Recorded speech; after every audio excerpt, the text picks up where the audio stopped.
Assalamualaikum warahmatullahi wabarakatuh. Alhamdulillah, madum puja dan puja kepada Allah, selawat dan salam ke Rasulullah Nabi kita Muhammad sallallahu alaihi wasallam.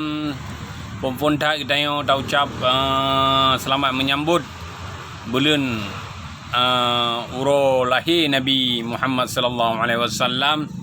Dan sebelum tertembang dalam video yang akan kita bahas masalah KPK kembali menyerbu Aceh, betul like, subscribe dan komen video lun supaya lun lebih rajin, lebih yakin dalam buat video UKJ dengan berget dan bermacam motivasi lain je.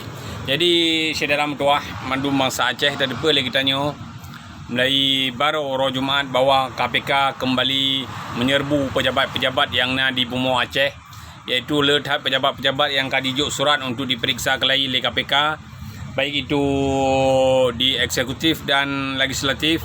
Jadi saudara tuah ada depan lagi tanya bahawa awal KPK kali diperiksa pada pejabat Aceh, mungkinnya tindak lanjut daripada pemeriksaan awal yang itu di mana masalah proyek multi-year dan pengadaan kapal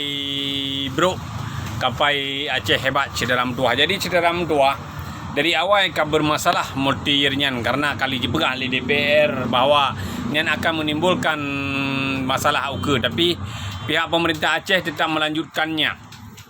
Jadi saudara tuah tam laki Allah supaya kerja KPK kalinya betul-betul dan berji pesapan mandum bena koruptor haram jadah di Bumau Acehnya untuk dipesapan mandum untuk dipertamang dalam kerengkeng, karena awaknya hana layak sebagai tak sebut sebagai pejabat atau sebagai umara, karena perangai awaknya lebih buruk daripada sirau lamit saudara tuah.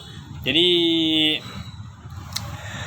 uronyo kam mulai penyidikan dan padum-padum ro anggota dewan yang kan depa ledro ni sit bakoran uronyo yang kaji hoi dan padum-padum ro bupati sit yang terlibat akan jihoi le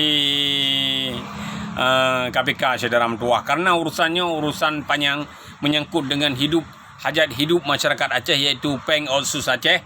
Jadi tamlake ba Allah supaya apa yang diperiksa oleh KPK-nya berterbongkar, iaitu bergebi terbongkar, iaitu pancuri-pancuri biak Belanda sino di Bumau Aceh yang kaji sok bagi pejabat dipegah roy urang Miman, dipegah roy urang Aceh, tapi buat ini tak maram jadah saudara tuah yang bandam lagi ba Allah urangnya mandum berberkah saudara tuah tiga tu tak pegang.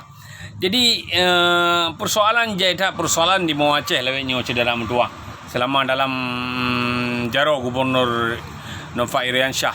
Lagi ada depa lagi tanya bahawa lawitnya persoalan agraria api cukup jai bermasalah sino di Aceh, iaitu perampasan tanah oleh PT-PT kooperat dan di sini di Aceh demi persoalan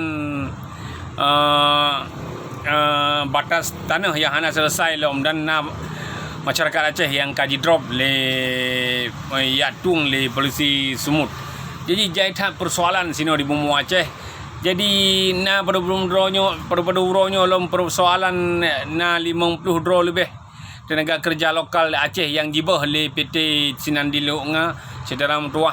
Tetapi sangat tersayangkan keberadaan sidro pemerintah Aceh, keberadaan DPR, keberadaan bupati hanjit diselesaikan masalahnya mandum saudara tuah. Bahkan keberadaan sidro wali nanggro yang dibiayai oleh Aceh hanjit diselesaikan masalah demi masalah yang di Aceh. Lagi masalah tapal batas tanah hana selesai lom saudara tuah sampona urang Aceh yang jedrop sidih di teming saudara tuah pada minggu yang kau ikut ada baca Quran. Jadi saudara tuah cukup jai persoalan di Aceh. Bahkan nyo kaji tamang lom KPK kaji serbu lom berbendera pejabat Aceh nyambang. Jadi ulun harap kemandung urang Aceh untuk mendukung KPK, iaitu tengah dibuat kajian-kajian untuk diberkah mandum koruptor haram jadah di Bumau Aceh nyambang saudara tuah. Kerja tak pegah haram jadah, cik haram jadah saudara tuah menyanyian buat hanjit takkan layak awaknya sebagai tiro urang Miman menyebut ini mencua saudara tuah. Dan depa lagi tanya kerja korupsi rawan terjadi saudara tuah sino di dalam kalangan elit politik saudara tuah, karena biaya politik yang cukup mahal saudara tuah. Mungkin untuk siro bupati membutuhkan biaya sampai 1 triliun atau 2 Untuk Surau Gubernur pun cukup jai mengeluarkan biaya saudara mertua. Begitu juga tahapan-tahapan DPR jadi DPRK, DPRA cukup jai untuk dapat izin biaya. Jadi korupsi sangat rawan terjadi. Seandainya biaya yang dikeluarkan untuk menjadi calon pejabat sangat besar saudara mertua. Jadi dalam lakai Allah mandumnya berbuka oleh Allah. Kan galak ada buka air gop saudara mertua, tapi koruptornya adalah semalu saudara mertua, semalu. Nyamban dengan koruptornya cukup dengan koruptornya awaknya dipajuh peng Aceh akan berdampak kepada Aceh sendiri saudara mertua. Nyamban jahitan rumah-rumah duafa di cancel, tapi awaknya disenang-senang untuk dicuo peng Aceh saudara mertua dengan berbagai macam program dan trik-trik yang kali dipegot, kali dipasang saudara mertua, sehingga patut terdukung KPK untuk dicok bukti-bukti untuk dipeluk mandum koruptor haram jadahnya yang di Bumi Aceh, koruptor haram jadah khusus di pejabat yang nanti akan terlibat untuk dipasau dalam kerengkeng saudara mertua.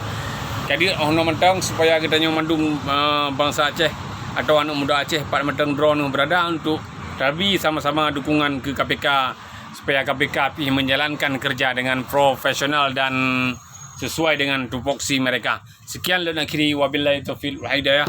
Assalamualaikum warahmatullahi wabarakatuh.